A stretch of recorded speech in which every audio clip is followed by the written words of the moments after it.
The night was alive with music, laughter, and the low hum of conversation that filled the smoky bar. Neon signs flickered, casting an almost unreal glow on the worn wooden floors. Behind the counter, Emily moved quickly, balancing plates and refilling drinks, her smile a shield against the exhaustion that weighed her down. She had worked this job for years, scraping together a living and trying to keep her younger brother in school, determined to give him opportunities she never had. The bar was rough, filled with bikers, locals, and lost souls who came for temporary escape, and Emily had learned to navigate it all with a careful blend of toughness and grace. That night, a group of bikers rolled in, their leather jackets creaking, engines rumbling outside like thunder. They were known for being unpredictable, sometimes friendly, often dangerous. Emily took a deep breath and approached their table, a smile on her face, hoping to keep the situation calm. "What can I get you tonight?" she asked. One of them, a tall man with sharp features and a restless energy in his eyes, sneered and grabbed her arm roughly. In a single swift motion, he yanked at her shirt, ripping it along the seam. The entire bar went silent. Glasses clinked, conversations died mid-sentence, and all eyes turned to the scene unfolding in shock. Emily froze, expecting the worst, heart pounding as humiliation and fear collided in her chest. But then something unexpected happened. The man's hand trembled, and his expression shifted from aggression to disbelief. Beneath the torn fabric, Emily's chest revealed a series of scars, a map of pain and survival etched into her skin.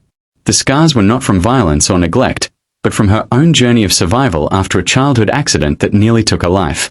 Each mark told a story of resilience, courage, and determination, a silent testimony to the battles she had fought and won.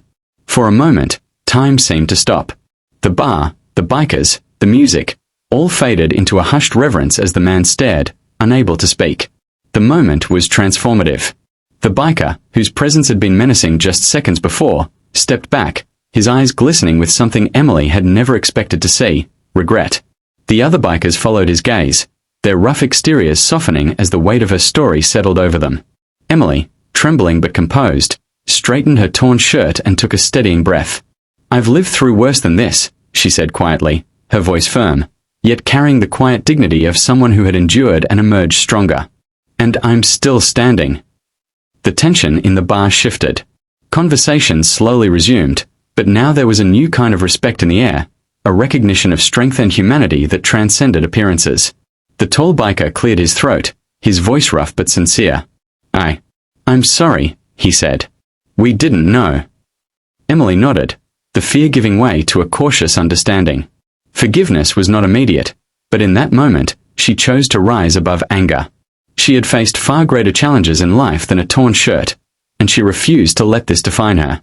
As the night wore on, Emily returned to her duties, serving drinks and exchanging smiles with regulars who knew her story, who had always admired her quiet strength. The bikers lingered, awkwardly at first, then with genuine interest, listening as Emily shared more of her journey, not for pity, but to inspire. They were struck by her resilience, the grace with which she had transformed pain into purpose. By the end of the night, the atmosphere of the bar had changed entirely. What had started as a moment of aggression had become a lesson in empathy, courage, and the power of human dignity. Outside, the engines roared to life as the bikers prepared to leave, but the energy had shifted. They no longer seemed like figures of intimidation. They carried with them a newfound respect for someone who had endured hardship and emerged unbroken. Emily watched them go, the cool night air brushing against her face, and felt a quiet sense of triumph. She knew that strength was not about retaliation or fear.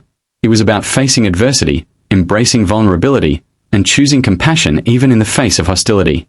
Weeks later, the bar still buzzed with stories of that night. Regulars spoke in hushed tones about the waitress who had turned a potentially humiliating moment into a lesson in courage. Emily herself continued her work, quietly shaping her own life and inspiring those around her. She applied to night classes, started volunteering at a local youth center, and made sure her brother had everything he needed to succeed. Her scars, once hidden in shame, had become symbols of resilience, a reminder that the greatest victories were not in defeating others, but in mastering oneself. In the end, the night in the bar became more than a story of confrontation. It became a story of empowerment, courage, and the human spirit's capacity to transform pain into strength. Emily learned, and taught those around her, that the scars we carry are not weaknesses to hide, but proof of battles survived and the unyielding ability to rise again. And as the neon lights flickered over the emptying bar, one truth remained clear. True power lies not in intimidation, nor in anger, but in the quiet, unwavering courage to face life's challenges with dignity, resilience, and an unbroken heart.